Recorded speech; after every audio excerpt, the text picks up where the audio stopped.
There is none. There's no likelihood. It's too expensive. Everything, fees, everything is too expensive. If you've talked to Las Vegas locals lately, or even to tourists who just got back from a trip, you'll notice something has shifted. Not subtly, not quietly. People aren't just complaining about Vegas anymore, they're questioning whether it's worth going at all. And that's a dangerous place for a city that was built entirely on the idea of temptation, escape, and value-driven excess. In 2025, Las Vegas hasn't lost its lights or its crowds yet, but it has lost something far more important: the feeling that the trip makes sense. About it last night, and we thought it would be much busier. Judging from all the videos and movies, Vegas is just crazy and there's party everywhere, and then we arrived here and it was like a dead city. For decades, Vegas worked because it offered a simple trade. You gave it a few days, and in return, it gave you more entertainment, food, freedom, and excitement per dollar than anywhere else in America. Cheap rooms, free parking, strong comps, low-limit gambling, endless drinks, and the feeling that the city wanted you there. That psychological contract is broken now, and once that trust disappears, tourists don't just spend less, they stop coming altogether. The first thing people notice is the price shock. Not luxury prices for luxury experiences, but luxury prices for basic survival. Visitors are landing in Vegas and immediately paying premium rates for things that used to be throwaway expenses. Water that costs more than a cocktail used to, coffee that rivals airport pricing, beer prices that feel punitive. It's not the dollar amount alone that frustrates people, it's the message behind it. To come out here and vacation and prices was good, but I've been here for 2 years, so no, it's crazy now. Tourists feel like they're being squeezed at every step, not courted. That creates resentment before they even check into their hotel, and once they do check in, the fees hit. Resort fees that sometimes cost more than the room itself. Paid parking at properties that used to advertise free access. Early check-in fees, late checkout fees, Wi-Fi fees that still exist in a world where Wi-Fi is essentially a utility. None of these charges feel optional, and none of them feel transparent. What should feel like a vacation starts to feel like a series of small financial ambushes. Locals hear this constantly. Visitors aren't mad about spending money, they're mad about feeling tricked. This didn't happen by accident. Vegas didn't wake up one day and accidentally price out its audience. This is the result of a massive corporate shift over the last 2 decades. Independent casino operators were replaced by massive corporations like MGM, Caesars, and Boyd, all answering to shareholders instead of gamblers. In the old model, casinos made their money on the floor. Rooms were cheap, food was subsidized, drinks were flowing, everything else existed to keep you gambling. In the new model, every department is its own profit center. The room must make money, the restaurant must make money,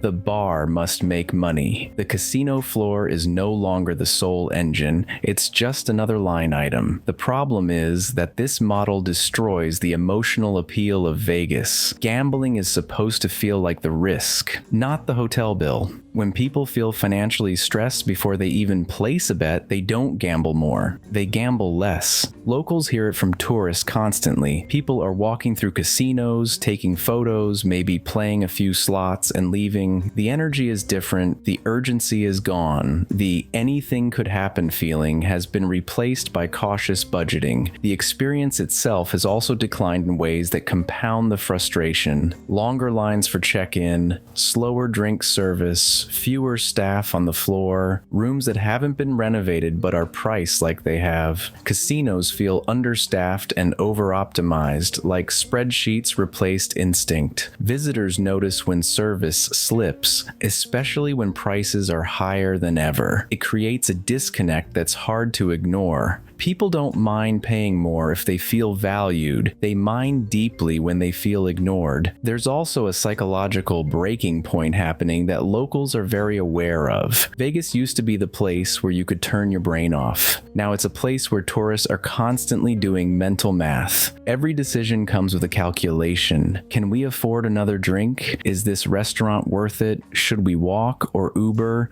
Is it cheaper to leave the strip altogether? That constant friction ruins the fantasy. A vacation that feels stressful isn't a vacation, it's a chore with better lighting. What's interesting is that this shift doesn't affect all tourists equally. International visitors often don't react the same way Americans do. To someone flying in from London, Paris, or Tokyo, Vegas prices don't feel outrageous. They're used to expensive cities. But American tourists remember what Vegas used to be. They remember value, they remember comps, they remember feeling like kings on a budget. That's why locals say the loudest frustration comes from repeat domestic visitors, the people Vegas was built on. And those are the exact people quietly deciding not to return. Instead, Vegas marketing has begun leaning harder into international travel, high rollers, and premium experiences. The city is betting that fewer people spending more money will replace many people spending moderately. That's a risky gamble because high-end tourists are fickle, they chase novelty, they move on quickly. Middle-class tourists were loyal, they came back every year, they filled rooms midweek, they tipped workers consistently, and when they disappear,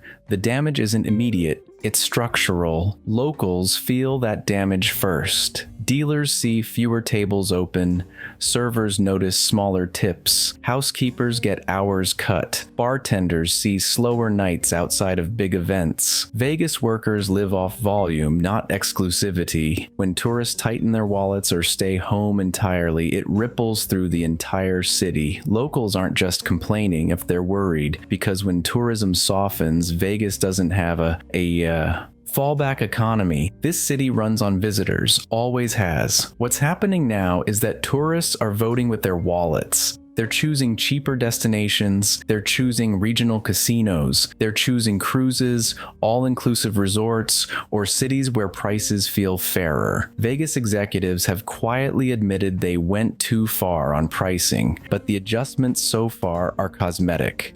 A slightly cheaper weekday rate here, a limited promotion there. The underlying philosophy hasn't changed. The squeeze remains. And that's why so many locals now say the same thing to friends and family. Vegas isn't worth it anymore. Not because it's boring, not because it's dead, but because the value equation no longer works. When a weekend trip costs as much as an international vacation, people stop justifying it. When fun feels transactional, magic disappears. Vegas doesn't need to collapse to fail, it just needs to lose relevance. And relevance is built on emotion, not revenue per guest. If the city wants tourists back, real tourists, not just whales and influencers, it has to remember what made it irresistible in the first place. Accessibility, generosity, the feeling that the house wanted you to win just enough to keep you smiling. Right now, too many visitors leave Vegas feeling drained instead of dazzled. And until that changes, the question tourists are asking won't be, when can we go back? It will be, why would we?